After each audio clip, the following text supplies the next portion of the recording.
For decades it stood proudly as the star attraction among an arsenal of military memorabilia on the banks of the Humber.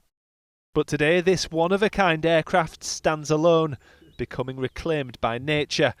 Its next destination, far from certain.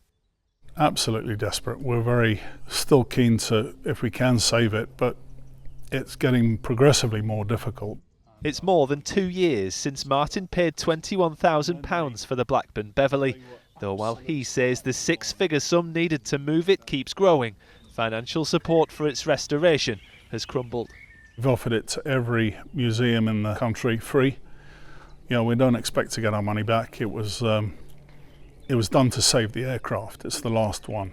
There's a lot of people talk. No one will actually come up with the goods. The Duke boards the Beverley for a trial flight. It was once the RAF's largest aircraft, rolling off the production line in Brough before none other than the King's late father, the Duke of Edinburgh, briefly took the controls in 1956.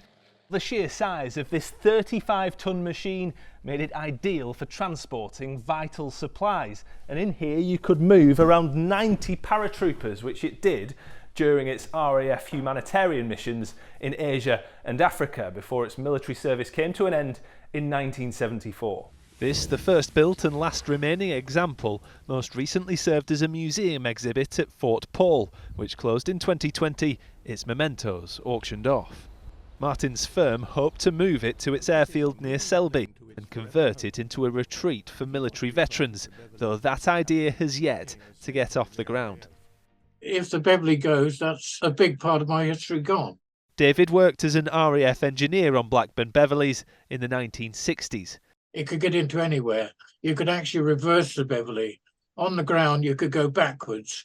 So the Beverley was that good. It was a really, really valuable aircraft. 12 months from now, it'll be refurbished or it'll be scrapped and cut up. If you want to save your heritage, step forward. So while this once relied upon military transporter plane sits helplessly on the Yorkshire coast, people here hope it's not yet too late to piece together a plan to save it from the scrap heap. Jonathan Brown, ITV News, Paull.